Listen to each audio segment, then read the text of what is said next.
kalau memang Nabi Isa Al-Masih itu bukan Tuhan, mengapa ketika hari penghakiman di akhir zaman itu, mengapa di dalam Al-Quran ditugaskan Nabi Isa, bukan Muhammad yang mereka junjung sebagai Rasulullah? Mengapa Nabi Isa yang ditugaskan untuk datang menghakimi seperti itu? Nah, itulah yang menjadi pegangan kekuatan bagi saudara-saudara Kristen bahwa di akhir zaman itu Tuhan saya sendiri yang datang untuk mengatakan bahwa inilah aku, jalan keselamatan, seperti itu. Dan di Muslim sendiri, di Al-Quran sendiri menyaksikan itu. Apakah itu benar atau gimana, Bang?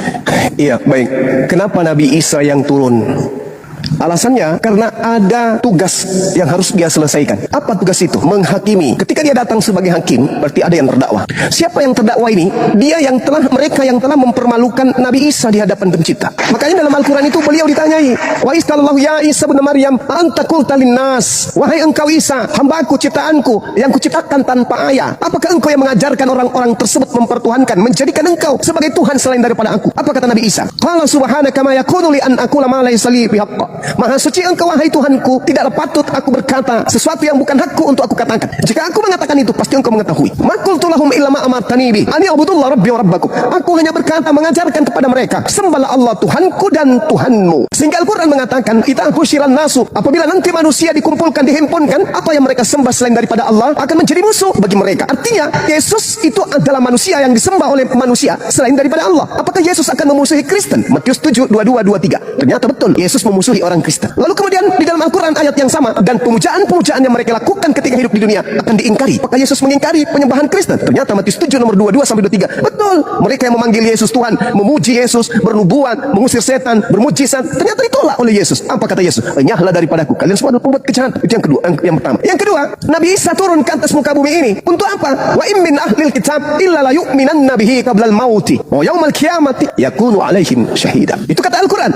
Tidak ada seorang pun di antara ahli kitab yang tidak beriman kepada Nabi Isa alaihissalam menjelang kematiannya, dan pada hari kiamat Nabi Isa akan menjadi saksi atas mereka. Lalu kemudian ketika Nabi Isa turun sebagai hakim, siapa yang mau dihakimi? Umat Islam mau dihakimi. Apa alasannya umat Islam mau dihakimi? Nabi Isa tidak datang untuk umat Islam, Nabi Isa datang untuk Bani Israel. Maka yang dihakimi adalah mereka yang terdakwa. Kenapa mereka terdakwa? Karena mereka melakukan pengingkaran kepada ajaran Nabi Isa ketika Nabi Isa datang kepada Bani Israel. Apa yang dikatakan oleh Nabi Isa alaihissalam? Maqultu lahum, saya tidak berkata sesuatu yang bukan hakku. Yang aku katakan, sembahlah Allah Tuhanku dan Tuhanmu. Di dalam Yohanes 12 nomor 48. Apa kata Yesus?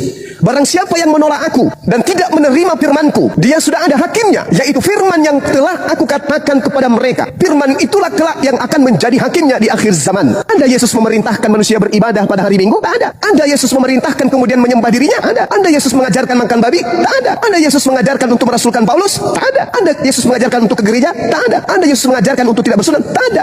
Lalu apa kemudian bisa dihakimi di Islam dari Yesus? Tak ada. Yang dihakimi adalah orang yang mengaku-ngaku pengikutnya, membawa-bawa pengikutnya, tetapi mempermalukan dirinya di hadapan Tuhannya. Makanya dikatakan datangnya Yesus menghakimi berdasarkan dengan perkataan dan firman yang ia sampaikan kepada Bani Israel. Matius 10 nomor 5 nomor 6 misalnya. Yesus berpesan kepada ke-12 muridnya. Apa pesan Yesus? Wahai muridku, ya paman, jangan kau ke bangsa lain, tapi pergilah kepada domba yang sesat dari bangsa Israel. Kata siapa? Kata Yesus. Yesus nanti kelak datang menghakimi orang-orang ini. Tahu, pada saat aku nasihatkan jangan ke bangsa lain, ada di antaramu yang pergi ke bangsa lain sampai orang-orang ini menuhankan aku. Oh tidak Yesus, sepeninggalmu kami teraniaya, sepeninggalmu kami dibunuh, sepeninggalmu kami dipenjara, sepeninggalmu kemudian kami dihakimi. Siapa pelakunya? Sang pembinasa keji yang duduk dan ngaku-ngaku sebagai pengikutmu, ngaku-ngaku sebagai utusanmu, ngaku-ngaku sebagai rasulmu. Siapa namanya? Itu dia, Paulus. Dialah yang menyebabkan engkau menjadi Tuhan setelah engkau terangkat. Sedangkan tak ada firman yang kau sampaikan kepada kami, sembahlah aku, Tuhankanlah aku. Aku adalah firman yang menjadi manusia. Aku adalah Bapa yang inkarnasi jadi manusia. Kamu tidak pernah mengatakan itu. Makanya kami tidak pernah menuhankan dirimu. Hanya mereka, golongan orang-orang yang dari barat, yang kemudian mempertuhankan dirimu. Inilah Nabi Isa datang. Ngapain Nabi Muhammad datang? Untuk apa? Lo umatnya menerimanya sebagai rasul, umatnya menerimanya sebagai nabi. Tak ada kemudian kewajiban untuk beliau datang. Sedangkan Nabi Isa diangkat ke langit, turun ke bumi untuk mempermalukan orang-orang yang telah mempertuhankan dirinya dengan mengatasnamakan Yesus. Ini yang terjadi dan itu dibenarkan oleh Bible. Yesus berkata, aku tidak berkata-kata dari diriku sendiri. Apa yang kau dengar dari aku, itu bukan dari aku, tapi dari Dia yang telah mengutus aku. Yohanes 14 14 nomor 27. Adakah Yesus mengajarkan Tuhan karena aku? Jadilah kalian Kristen. Makanya Yesus selalu mengatakan waspadalah, waspadalah, waspadalah. Kepada siapa? Kepada orang Farisi. Paulus mengaku orang Farisi. Filipi 3 nomor 5. Aku orang Farisi.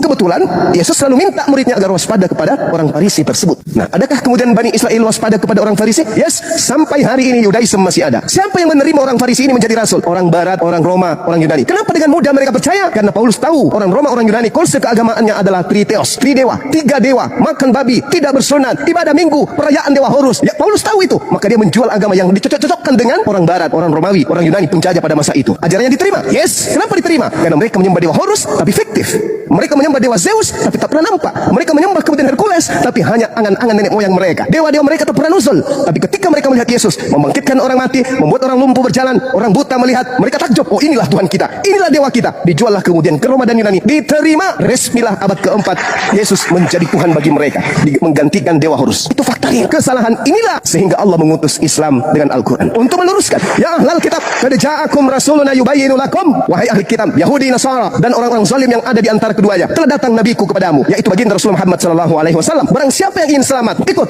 Dia membawa kitabullah, dia membawa cahaya, yaitu dinul Islam. Ikut. Tapi kalau kamu tidak ikut, hendak kemana kalian pergi? Aku akan minta kepada Bapa. Yohanes 14 nomor 26.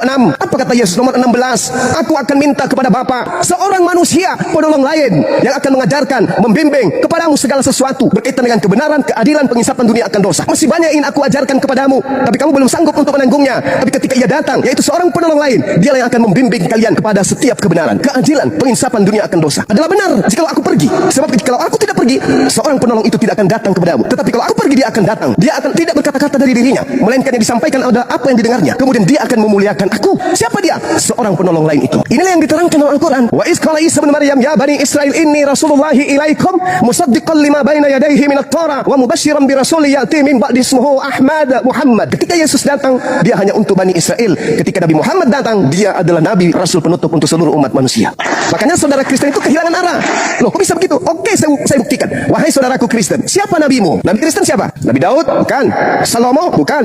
Musa? Bukan. Abraham? Bukan. Yesus? Bukan. Nabinya Kristen siapa? Kitabnya banyak. Markus, Matius, Yohanes. Banyak kitabnya orang Kristen. Tapi nabinya siapa? Sebutkan satu aja. Tak ada, paman. Terus bait suci. Mana bait sucinya orang Kristen? Bait suci itu adalah bait Elohim yang di dalamnya tidak boleh masuk barang najis, tidak boleh masuk ke dalamnya. Orang yang tidak bersunat haram hukumnya masuk ke dalamnya. Orang yang tidak tahir tidak boleh masuk ke dalamnya. Orang yang tidak membasuh tangan, kaki, wajah tidak boleh masuk ke dalamnya. Tidak boleh. Orang yang makan babi, makanan-makanan yang dinajiskan, yang diharamkan oleh Torah, haram hukumnya masuk ke dalam. Mana bait sucinya orang Kristen? Tak ada. Yang ada cuma gedung, tempat bernyanyi-nyanyi, hari Minggu, hari Sabtu dan seterusnya. Bait sucinya mana? Tidak bisa dikatakan suci kalau di situ masih ada tidak bersunat. Tidak boleh. Tidak mandi junub, tidak boleh dikatakan bait suci.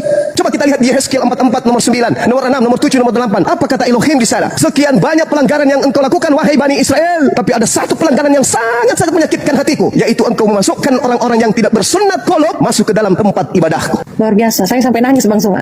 Allahu Akbar, Masya Allah, Subhanallah.